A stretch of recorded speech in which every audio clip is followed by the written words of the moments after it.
مولاي صل وسلم دائما أبدا على حبيبك خير الخلق كلهم.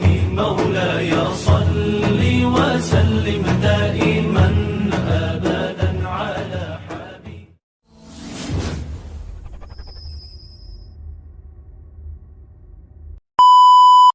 بسم الله الرحمن الرحيم. Assalamualaikum warahmatullahi wabarakatuh. Allahumma salli wa sallim wa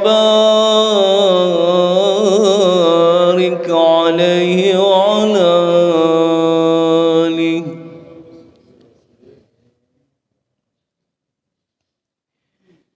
Ya Rabbi bil Mustafa بلغ مقاصدنا واغفر لنا ما مضى يا واسع الكرم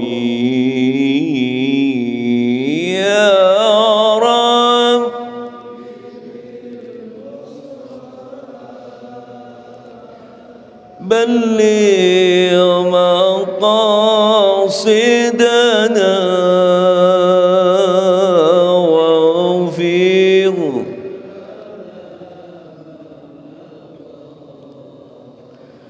يا واسع الكرم محمد سيد الكونين والثقلين والفريقين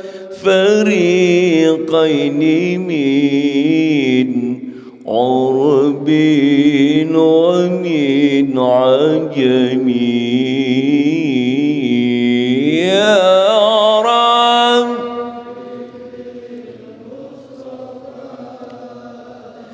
بلغ مقاصدنا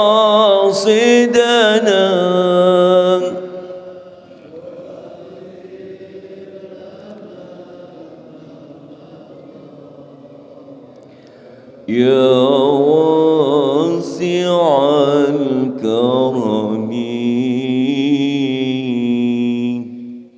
الحمد لله والصلاة والسلام على رسول الله سيدنا محمد بن عبد الله وعلى آله وصحبه ومن والاه لا حول ولا قوة إلا بالله. أما بعد فإن أصدق الحديث كتاب الله وخير الهدي هدي رسول الله محمد صلى الله عليه وسلم فإن شر الأمور محدثاتها فإن كل محدثة بدعة وكل بدعة ضلالة وكل ضلالة في النار. Alhamdulillah Rabbil Alamin. Kita panjatkan syukur kita kepada Allah di pagi hari yang penuh barakah ini atas ma'unahnya Allah, atas kudrah dan izinnya Allah, kita telah mendirikan sholat subuh berjamaah. Kemudian kita teruskan dengan taklim yang biasa kita lakukan setiap Rabu pagi ini. Semoga semua amal ibadah kita diterima oleh Allah Subhanahu wa taala. Amin ya Allah ya rabbal alamin. Salawat dan iring salam semoga Allah curahkan kepada uswah qudwah hasanah kita, baginda Rasulullah Muhammad sallallahu alaihi wasallam, kepada seluruh keluarga beliau, sahabat-sahabat beliau. Semoga salawat beserta salam Allah mencurahkan bagi kita selaku umatnya. Amin ya rabbal alamin. Baik, sebelum kita masuk paragraf yang baru di ayat yang ke-18 Kemarin ada tersisa satu ayat, di ayat yang ke-17, ending kesudahan dari apa yang dilakukan oleh orang-orang munafik dan orang-orang Yahudi itu. Fakana akibatuhuma annahuma finnar, maka kesudahan bagi keduanya yaitu orang-orang munafik yang mereka berkonspirasi dengan orang-orang Yahudi untuk memusuhi Rasulullah itu,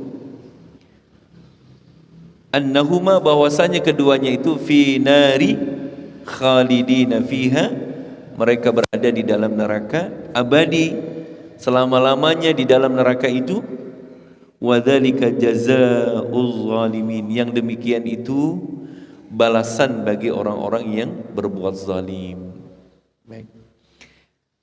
Hadirin sekalian yang dirahmati Allah, mari sama-sama kita lanjutkan paragraf baru di halaman 18, di ayat yang ke-18 surah Al-Hasr.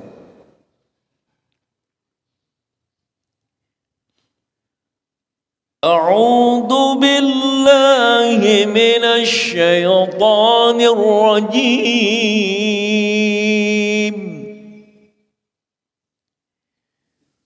Bismillahirrahmanirrahim.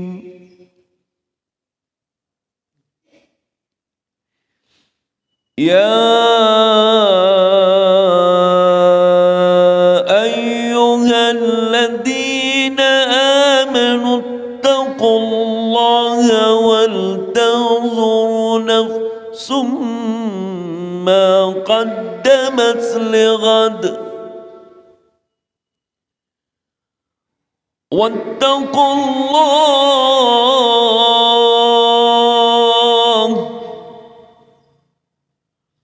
wattaqullaha innallaha khabirum bima ta'malun.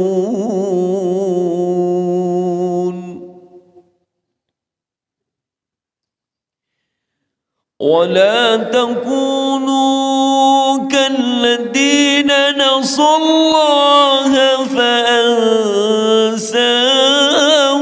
أنفسهم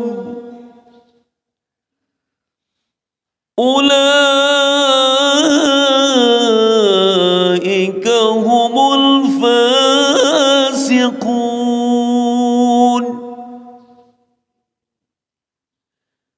لا يستوي أصحاب النار وأصحاب الجنة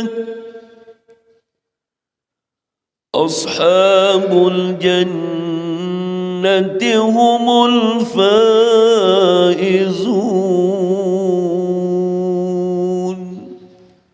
صدق الله مولانا العظيم.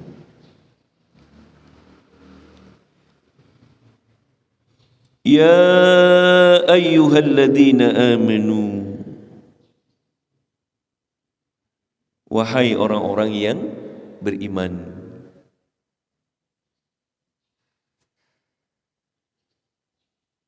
ittaqullah, bertakwalah kalian kepada Allah. Seruan untuk kita semua, orang-orang yang beriman kepada Allah, untuk bertakwa kepadanya. Setelah itu apa? Wal tanzur nafsum ma qaddamat lighad. Hendaknya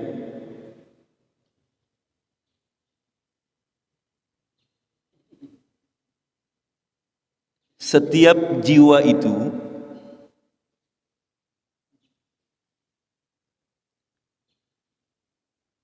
memperhatikan Wal tanzur artinya, asal kata nazara itu memandang, tetapi diartikan memperhatikan.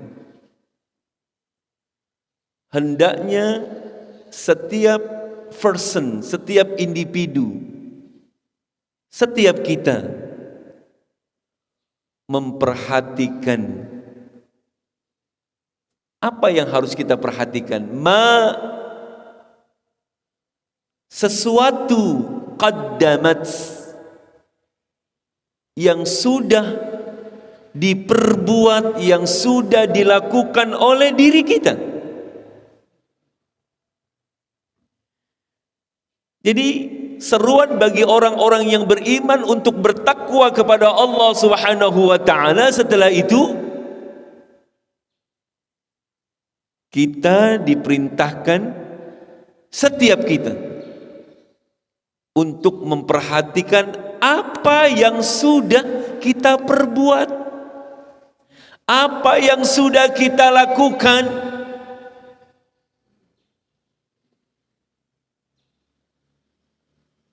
Tujuan memperhatikan dari apa yang kita perbuat itu lihat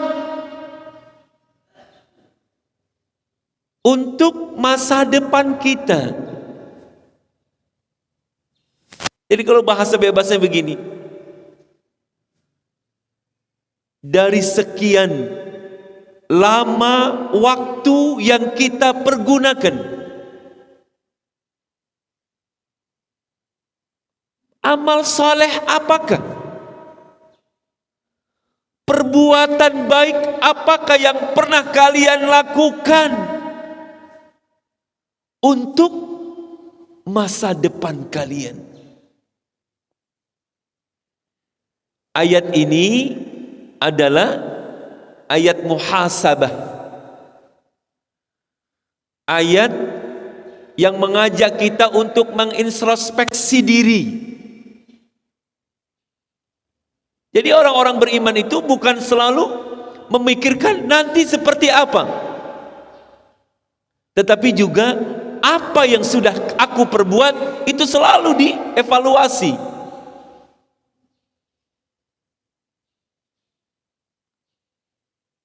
Dari sekian umur yang sudah ada pada diri kita, ayo kita bermuhasabah, kita mengevaluasi diri, mengintrospeksi diri. Kira-kira lebih banyak amal saleh yang kita lakukan atau perbuatan-perbuatan dosa? Ayo kita bermuhasabah diri. Sudah sebanyak mana bekal yang sudah kita persiapkan untuk kita kembali kepada Allah? Yang tahu diri kita itu adalah diri kita sendiri. Kalau kita merasa bahwa diri ini, jiwa ini masih banyak memiliki kesalahan-kesalahan dan dosa-dosa, maka ada kesungguhan untuk segera kembali kepada Allah, bertaubat dan meminta ampun kepadanya. Tujuannya adalah untuk kebaikan kita di masa depan kita. Memotivasi kita kalau seandainya dari sekian waktu sampai saat sekarang ini kita merasa belum punya bekal, belum punya amal saleh. Wasari'u ila maghfiratin min rabbikum wa jannah. Kita bersegera menuju ampunannya Allah, bersegera menuju syurganya Allah Subhanahu wa taala. Lighadin, para ulama tafsir mengartikan hari esok itu adalah yaumul qiyamah, yaitu hari kiamat, hari akhir. Ada juga mufassir yang mengartikan lighad itu, hari akhir itu adalah al-maut. Berdasarkan hadis Rasulullah, kematian itu adalah qiyamatus sughra. Kematian itu adalah kiamat kecil. Jadi apa yang sudah kita miliki, apa yang sudah kita persiapkan untuk menuju kepada kematian kita. Allah Subhanahu wa ta'ala mengingatkan kepada kita semua. Yang kemudian Allah Subhanahu wa ta'ala mengulangi lagi, wattaqullah,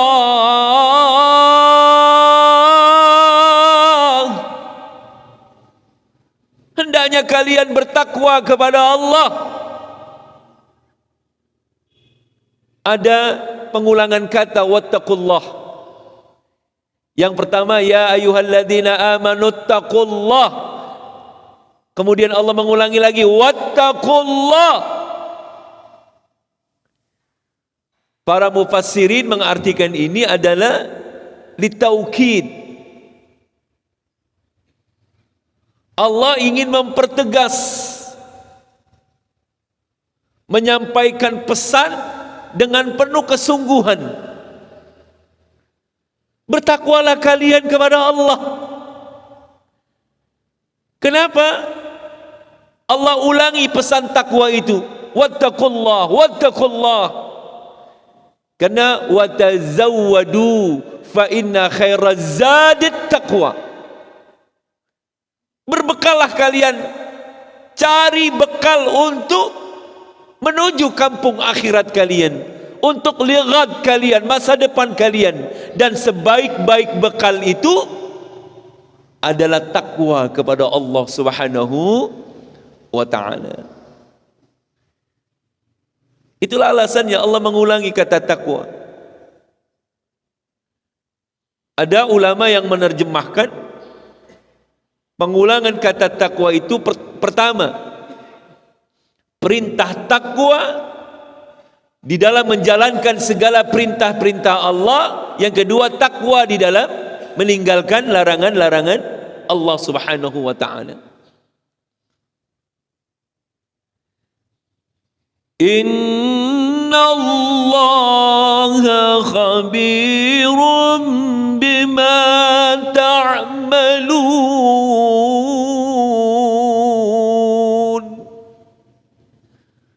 Sesungguhnya Allah itu khabir.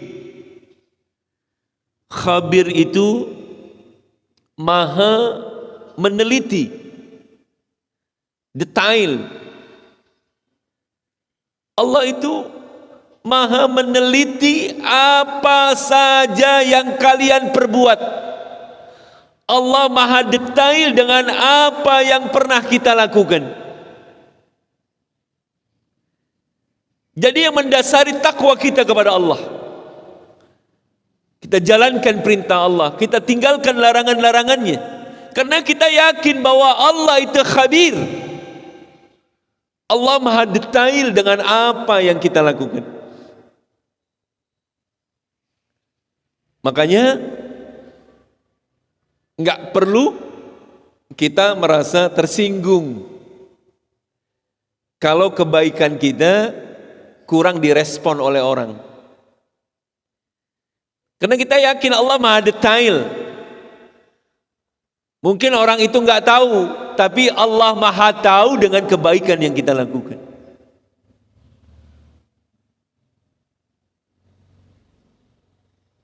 Begitu juga dengan segala perbuatan-perbuatan dosa kita. Enggak ada sedikit pun dari apa yang kita perbuat sampai apa yang terucap dari lisan kita.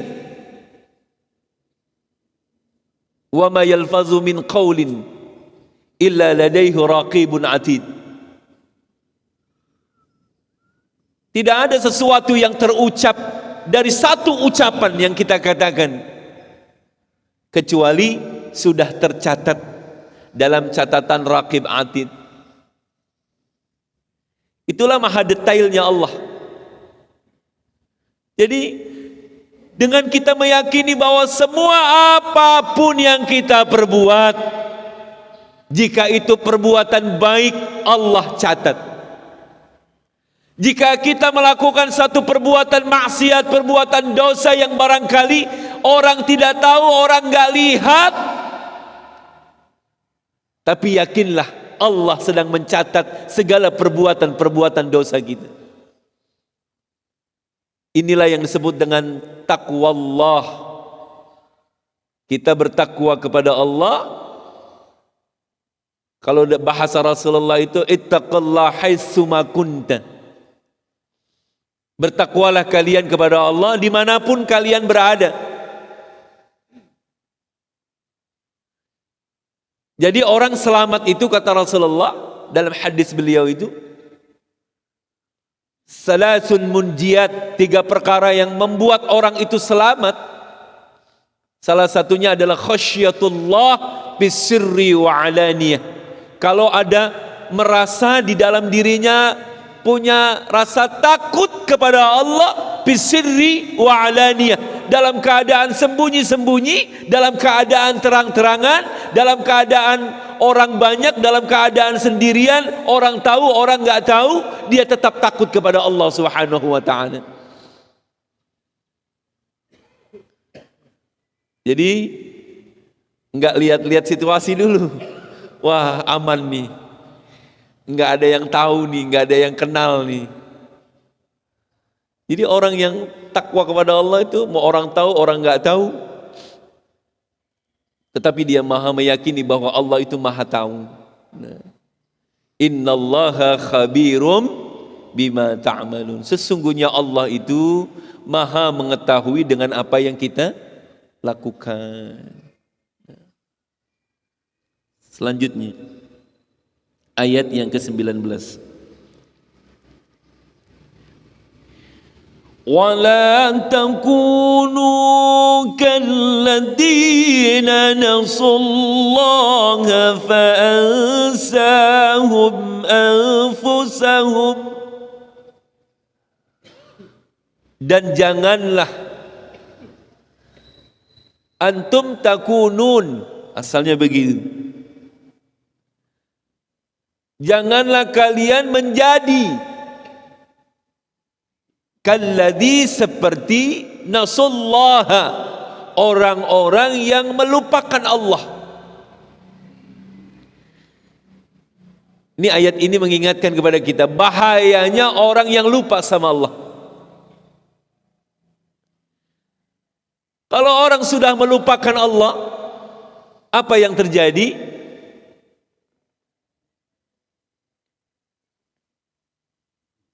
Ulaika hum fa'ansahum anfusahum.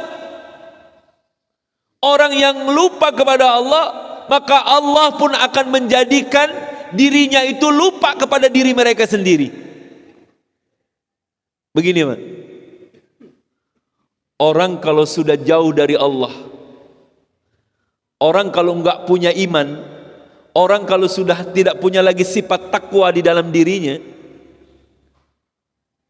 dia itu sama dirinya saja sih dia udah lupa, Mak. Kalau bahasa kita udah lupa diri gitu. Udah lupa daratan. Orang mainnya di laut mulu mancing. Udah lupa daratan, lupa diri. Orang kalau dia lupa sama Allah, maka dia akan menjadi orang yang lupa diri, Mak. Contoh begini. Dosa dan maksiat itu meskipun nikmat itu akan menghilangkan kebahagiaan. Contoh begini. Kita punya istri di rumah. Istri kita udah cakep. Ketika mata ini sering memandang wanita-wanita selain istri kita, itu kecantikan istri kita udah hilang itu. Hilanglah satu kebahagiaan kalau ketika memandang istri kita. Karena udah keseringan ngelihat perempuan-perempuan lain yang lebih cantik. Makanya Rasulullah ngajarin begini, kalau kau di jalan, kau bertemu dengan wanita yang cantik, maka segera pulang, kata Rasulullah. Temui istrimu. Takutnya nanti kenikmatan memandangi wajah istri itu hilang. Karena sudah terlalu nikmat memandangi wanita-wanita lain yang di luar. Padahal istrinya cantik. Tapi nikmat kecantikan itu sudah hilang. Saya Pak punya jamaah. Ini mah hanya ibrah saja. Dia seorang dokter. Kehidupannya kecukupan loh. Badannya fit Pak. Badannya bagus, orangnya ganteng. Dia cerita sama saya. Dia itu punya istri. Istrinya juga Masya Allah, cantik luar biasa. Pengusaha lagi. Itu istrinya luar biasa, cantik, pengusaha, duitnya banyak. Tapi yang dikeluhkan oleh suaminya itu, kenapa ya saya itu kalau ngeliat istri itu ya udah kurang resep aja gitu. Padahal kalau yang ngelihat orang lain resep banget tuh, Haji Udo ngelihat itu misalnya, wah demen banget. Tapi itu si dokter tadi kalau ngelihat istrinya ya udah nggak ada rasa gitu. Kecantikan istrinya itu udah hilang, padahal istrinya udah cantik, pengusaha, terpelajar. Apa penyebabnya?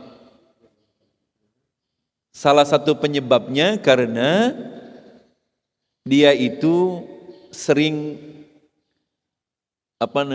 booking ayam-ayam kampus katanya. Sering main sama ayam kampus gitu. Ceritanya begitu. Jadi karena udah keseringan, udah kebiasaan, jadi istri yang cantik itu sama sekali di depan dia itu udah nggak ada cantiknya, udah hilang udah itu. Jadi benar, kemaksiatan itu meskipun nikmat akan menghilangkan kebahagiaan. Hilanglah bahagia memandangi istri, hilanglah kecantikan istri karena mata ini sudah nikmat memandangi wanita-wanita yang lain. Halo, kira-kira gimana yang ada di sini? Halo, enggak ya, masih tetap cantik yang di rumah ya. Yang benar nih, jangan ada dusta di antara kita. Masya Allah. Itu Pak, salah satu contoh saja seperti itu.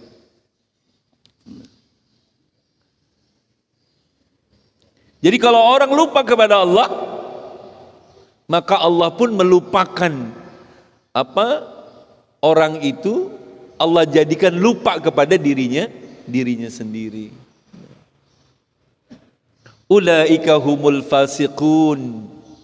Orang yang seperti itulah mereka orang-orang yang fasik. Fasik itu apa sih, Pak? Fasik apa fasik? Orang fasik itu dia beriman kepada Allah. Dia ibadah. Ibadahnya rajin, maksiatnya getol. Itu namanya orang fasik. Ibadahnya rajin, maksiatnya sergep. Itu namanya fasik. Jadi ya kalau diajak maksiat oke, diajak ibadah oke. Itu namanya orang fasik. Na'udzubillah summa na'udzubillah. Kenapa orang bisa begitu, Pak? Ya tadi, sebab dia melupakan Allah, maka Allah jadikan dia pun lupa sama dirinya. Maka jadilah dia orang yang fasik. Bagaimana supaya kita menjadi orang yang baik? Bertakwalah kepada Allah Subhanahu wa taala, berbuatlah sesuatu, pikirkan apa yang sudah kita lakukan untuk kepentingan masa depan kita, kepentingan akhirat kita. Mudah-mudahan ini obrolan subuh ini menambah semangat kita untuk terus kita semangat untuk beribadah, mencari bekal untuk kembali ke kampung akhirat kita. Amin ya Allah ya Rabbal Alamin. Kayaknya sampai di sini dulu ya. Dua ayat ini mudah-mudahan kalau kita amalkan, insya Allah ini akan membimbing ruhani kita. Jadi konsekuensi dari orang yang enggak kenal sama Allah, orang yang lupa kepada Allah, maka Allah pun akan menjadikan hatinya itu lalai. Jangan lagi ingat sama Allah, sama dirinya aja dia udah enggak ingat. Masya Allah. Pak, halo Pak, halo. Saya nih cerita nih, dulu tahun berapa ya? Saya nganterin ibu-ibu Pak, ibu-ibu Pak. Dia nyari suaminya, enggak ketemu-ketemu, enggak pulang-pulang. Enggak pulang-pulang. Akhirnya ketemu Pak di Pondok Cabe dekat UT tuh. Saya anterin tuh. Apa gara-gara lakinya tuh gila mancing. Demi Allah nih saya ngomong nih. Jadi pas ketemu tuh bininya udah gregetan banget tuh, apa aja yang ada dikeplakin lakinya tuh. Udah saking keselnya enggak pulang-pulang, udah gila mancing. Pokoknya kalau orang mancing udah enggak maju-maju dah pokoknya. Enggak maju-maju kalau orang mancing mah. Kalau dia maju kecebur. Ya itu baru urusan mancing Pak. Apalagi kalau udah urusan yang lain. Urusan wadon misalkan. Urusan judi, pokoknya kalau orang udah di hatinya digelapkan oleh Allah, udah lupa daratan, jangan lagi ingat sama Allah. Sama anak istri aja udah nggak ingat Pak. Na'udzubillah summa na'udzubillah. In uridu ilal islah mastata'tu tawakkaltu 'ala Allah wa ilaihi unib. Kita baca doa kafaratul majlis. Subhanakallahumma wa bihamdika asyhadu an la ilaha illa anta astaghfiruka wa atubu ilaik. Wallahul muwaffiq ila aqwamit thariq. Hadanallahu wa iyyakum ajma'in. Wassalamu alaikum warahmatullahi wabarakatuh. Sallallahu ala Muhammad sallallahu alaihi wasallam. Sallallahu Muhammad sallallahu alaihi wasallam.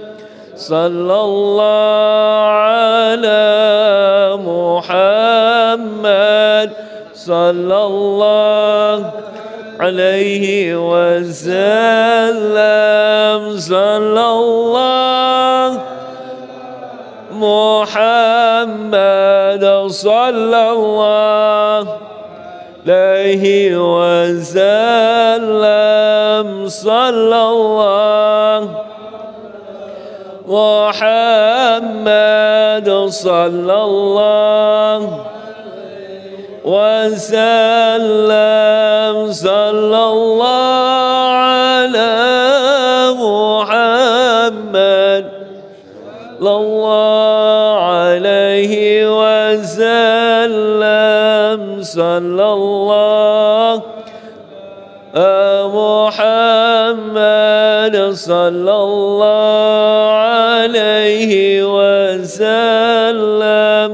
Sallallahu ala Muhammad sallallahu alaihi wasallam. Sallallahu Muhammad sallallahu wasallam. Sallallahu Muhammad wa ala alihi wa sahbihi